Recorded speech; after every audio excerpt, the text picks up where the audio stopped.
Espíritu, arrancamos por fe, la esperanza de que vuelva Cristo Rey. La oración es dada al Señor, tomados de la mano, andamos tú y yo.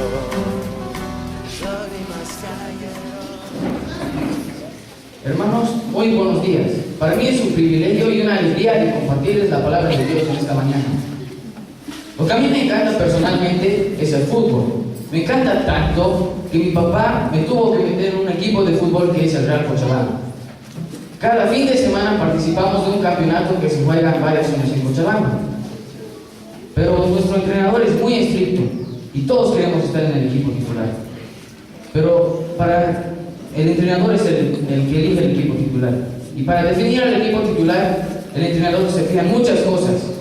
Se fija en nuestra destreza con el balón, se fija en nuestras capacidades físicas, se fija en nuestras capacidades internas y externas, y mayormente se fija en cuán preparados y cuán entrenados estamos. Al contrario, Dios eligió a 12 hombres comunes y corrientes que no eran nada preparados y nada entrenados. Y se preguntarán por qué. ¿Saben, hermanos? Es porque Dios se fija en el corazón. Estos 12 hombres tal vez no ganaron el campeonato mundial de fútbol, pero sí ganaron almas para el Señor. Y en esta mañana me gustaría que juntos veamos 2 razones en por qué Dios se fija en hombres comunes y corrientes. Oremos, por favor. Gracias, Señor, por un día más de vida que nos has dado a todos, y bendice esta reunión en nombre de Jesús. Amén. Me gustaría que juntos vayamos al libro de Juan, al capítulo 1, al versículo 42. Y dice así: y le trajo a Jesús, y mirándole Jesús dijo: tú eres Simón, hijo de Jonás, tú serás llamado Cefas, que quiere decir Pedro. Bueno, vemos en el relato de todo Juan capítulo 1 que Andrés va donde Simón y le dice: le encontramos a Jesús, es maravilloso, tienes que conocerlo. ¡Wow! ¡Qué lección de entrada!, ¿no? Cuando nosotros compartimos a alguien de Cristo, lo hacemos con emoción, con alegría o con pasión, o lo hacemos con lamento o por obligación. Ni modo, me entregaron este folleto para entregar. No, tenemos que hacerlo con emoción, con alegría, con pasión. Así es como Andrés fue donde Simón y le comparte de Jesús. Hermanos, lo que me llama la atención es que Jesús va donde Pedro o Simón en ese momento y le dice: eres Simón y serás Pedro. Imagínense cómo se habrá sentido Pedro. Es como si mi papá viniera y me dijera: Isaías, ahora eres del Real Cochabamba, pero serás del Real Madrid. Yo no le creería. Le diría: papi, estamos en Bolivia, estoy en el Real Cochabamba, ni siquiera he llegado al Mister. Bueno, así es como Simón se sentía en ese momento. Y en esta tarde o en esta mañana me gustaría que vamos a centrar nuestra atención en el versículo 42, que dice: tú eres Simón y serás Pedro. ¿Saben? En este versículo encontramos la primera razón en por qué Dios se fía en hombres comunes y corrientes, que es: Dios sabe quiénes somos. Muchos de aquí ya lo conocemos a Pedro. En el equipo de fútbol hay un capitán. El capitán es el que generalmente mantiene la calma, el que anima a su equipo y el que mayormente da desafío al equipo contrario. Pero Pedro no era nada calmado, nada servicial, nada cordial, nada entrenado, nada preparado. Imagínense un equipo comandado por Pedro. Irían a hacer una batalla campal en el primer foul. Bueno, además Pedro era también impulsivo, alterado, metía la pata donde él quería. En otras palabras, era un chispita, como un fósforo al toque se enciende. ¿Se recuerdan la escena cuando le van a arrestar a Jesús? Pedro saca su espada y le corta la oreja a Marco. Eso demuestra que Pedro era un chispita.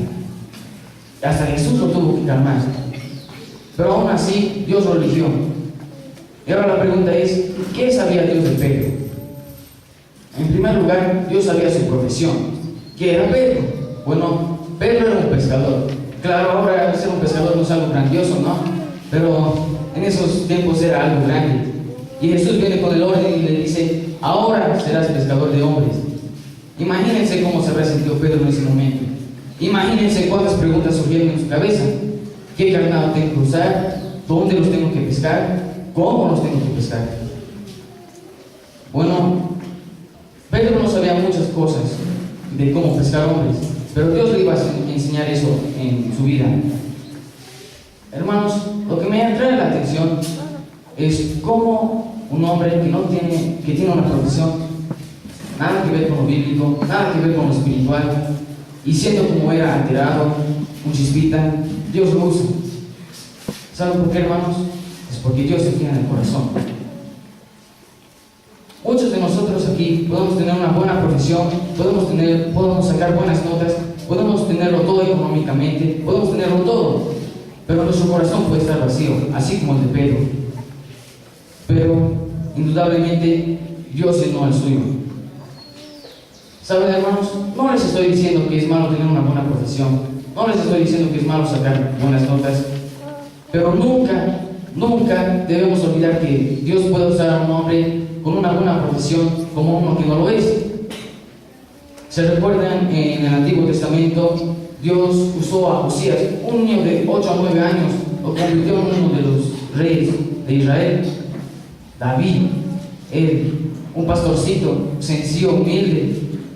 ¿Qué podía dar un pastor a una nación tan grande? Nada. Es más, su propio padre le menospreciaba. Pero ese David que estaba en el campo con las ovejas, ese David que fue menospreciado por su padre, ese David fue usado por Dios, porque él tenía un corazón dispuesto para Dios y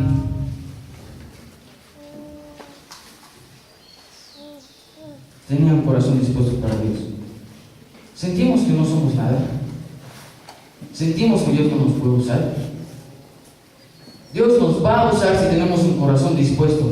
Dios usó a un David que fue un pastor. También Dios usó a un Lucas que fue un médico, porque los dos tenían corazones dispuestos. Pero Dios no solamente sabía su profesión, sino también sabía sus planes. Jamás de los jamases Pedro se imaginó ser un pescador de hombres. Seguramente su mayor anhelo fue pescar tiburones o ballenas, y como todo joven en aquel tiempo, hacerse su dinerito, formar su familia y tener su museo de pescados. Pero jamás pensó que iba a ser uno de los hombres fundamentales en la iglesia. Bueno, Dios no solamente sabía su profesión y sus planes, sino Dios también sabía todo sobre Pedro. No había nada de Pedro que no fuera conocido por Dios. Y es lo mismo con nosotros. Él conoce cuando intentamos ser un buen cristiano y fracasamos.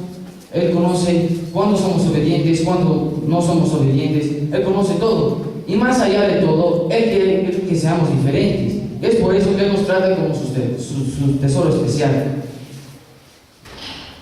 Ahora, ¿qué sentimos al saber que Dios sabe todo sobre nosotros? Miedo, fracaso, confianza. Estamos viendo dos razones en por qué Dios se fía en hombres comunes y corrientes. Y la primera razón en por qué Dios se fía en hombres comunes y corrientes es que Dios sabe quiénes somos. Y la segunda razón en por qué Dios se fía en hombres comunes y corrientes es que Él sabe lo que podemos llegar a ser. Increíble esta declaración: tú serás. Jamás de los jamases Pedro se imaginó ser uno de los pilares fundamentales en la iglesia, y tampoco se imaginó ser un pescador de hombres. Pero en esa declaración, tú serás, hay básicamente dos aspectos en juego. El primer aspecto que está en juego es Dios y su promesa.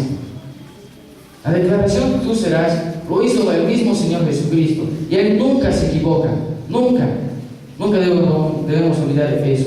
Y si Él le dijo a Simón que sería Pedro, indudablemente vemos que Dios iría a completar su promesa al 100%. Pero saben, hermanos, muchas veces nosotros, yo también, porque somos humanos, dudamos de Dios, dudamos que Él existe, dudamos que Él completa sus promesas. Muchos dicen que ser cristiano es amar a Dios, pero no lo demuestran, no demuestran ese amor, no demuestran una vida cristiana. Saben, hermanos, ya es hora de ser diferentes, ya es hora de aferrarnos a sus promesas. Hay tantas promesas que nos prometen la Biblia. Por ejemplo, yo me aferré a Salmos 37:4 que dice: deleítate en Jehová con todo tu corazón y Él concederá las peticiones de tu corazón. ¿Saben? Yo les puedo decir por experiencia que Dios oye las oraciones y completa sus promesas. Y muchos acá también son testigos de ello. En su palabra dice: confía en Él y Él hará. Ya es hora de que entreguemos todo lo que tenemos a Dios y Él hará. El segundo aspecto que está en juego en esta declaración, tú serás, es Dios y su presencia. Si le dijo, tú serás, ¿quién le dijo eso? Cristo, el creador del universo. Y si Él le dijo eso, jamás le iría a abandonar, jamás.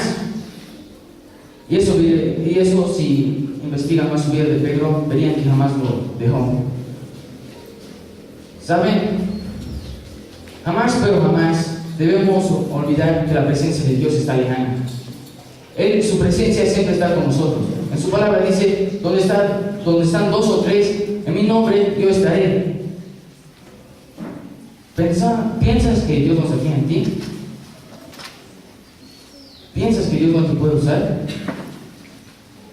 En esta mañana vimos dos razones en por qué Dios se fija en hombres comunes y corrientes. La primera razón en por qué Dios se fija en hombres comunes y corrientes es que Él sabe quiénes somos. Y la segunda razón en por qué Dios se fija en hombres comunes y corrientes es que Él sabe lo que podemos llegar a ser. Ahora mi pregunta para ustedes es: si Dios se fija en nosotros, ¿qué nos impide a fijarnos en Él? Oremos, por favor. Gracias, Señor, por bendecir esta reunión y bendice las otras áreas. En el nombre de Jesús.